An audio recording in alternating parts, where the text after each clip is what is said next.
And as far as somebody saying they're Wahhabi, that's haram to even say that. You know why? Who knows it's wrong to say that? Why? Why? That's a name of Allah. Al-Wahhab. Is it? Is that the name of Allah?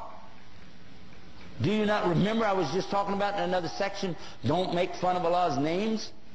And you're calling somebody a Wahhabi? You can't say it about yourself, and you cannot say it about somebody else. Because it's Allah's name. Don't play with it.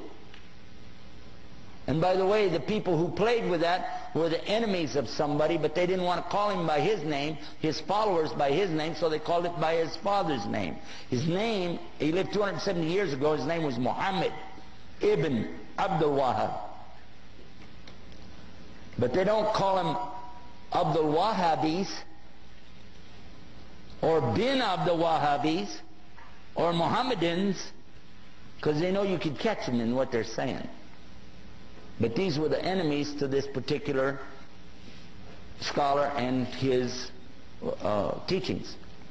What he was saying is that basically you shouldn't worship people in their graves, and you shouldn't worship the grave site, and you shouldn't build these big temples in there to go to. And his followers tore down those places in the graveyards, and they became so angry that instead of dealing with the fact, he brought the proof.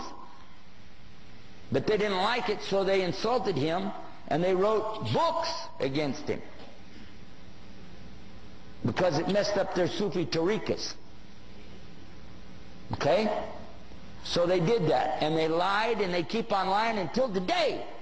But I've read his books. He's got the best book I ever read, translated to English, on Tawheed, and it's called Kitab al-Tawheed. How many of you heard about it? Did you find anything wrong in it? He quoted the book of Allah.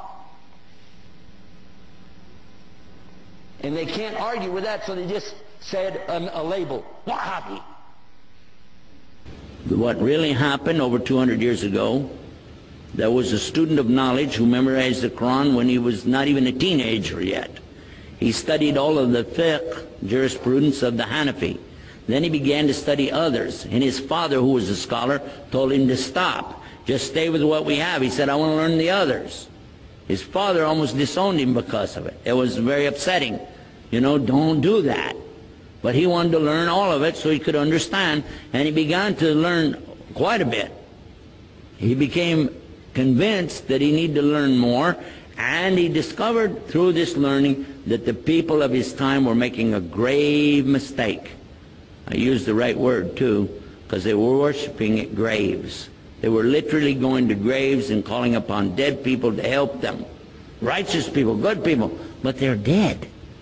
And even if they were alive, what could they do? We could only make dua for you. Nobody's got any magic.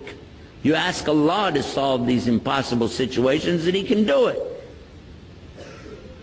And that's what he was telling the people. And some of those who were making money or getting good position in the community out of these grave worshiping deals took exception to his group, because they came in and kicked over all of these monuments on these graves. And of course they had no evidence to support what they did, so instead of dealing with the rationale of, why don't you look at what you're doing is wrong, instead they labeled his followers as Wahhabi. Why? Because they couldn't call him by his real name. His name was Muhammad, and they would have had to say they're Mohammedans. And no Muslim would do that anyway. So they call him Wahhabi because his father was Abdul Wahhab. So he was Muhammad ibn Abdul Wahhab, and he wrote a book called Kitab al-Iman. The book, if you read it and take the cover off and you don't know who wrote it, you'll say, this is a great book. It's very good about the belief in Allah is one and the teachings that come with it. It's kind of like a workbook. It just has a few verses or something, and then tells you to go look up the rest of it.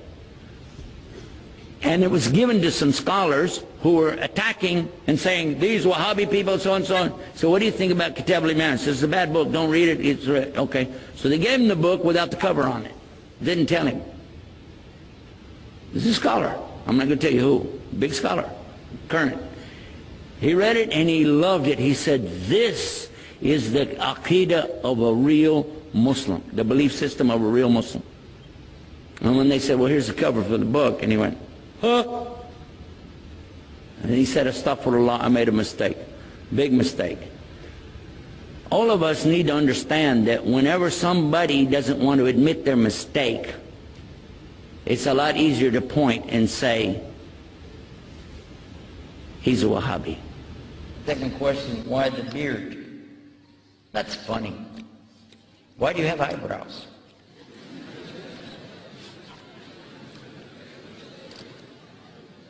Allah put it there. Are you asking me why I don't shave it off? Why don't you shave off your eyebrows? Why? If you're going to say, well, because everybody does it, well, now that's always a good reason to do something, isn't it? If everybody else does it, that's your excuse. Huh? What do the majority of the people of Melbourne do on Friday night? They don't come to religious lectures, do they? No. The majority of the people in this room are Muslim. The majority of the people that we invited to come, the non-Muslims, saw fit to do something else. And most of them are going to have a hangover tomorrow because of it. Am I right or wrong? So the most of the people in the world today, in the free world that I know about, get drunk, waste their money, and act like fools on Friday and Saturday night. So is that an excuse that I can go do it too? Is it? So when you cut your beard off, why'd you do it? Why? Did Rasul Sallallahu tell you to cut it or let it grow? Sahih Bukhari, volume, I think it's volume 8, hadith number 798. I think that's where it is. We can find it for you though. Let it grow. Leave it alone. Let it grow out and cut this. That's what it says in the hadith. But a brother comes to me and he says, Imam, please make dua for me. I said, okay. For what?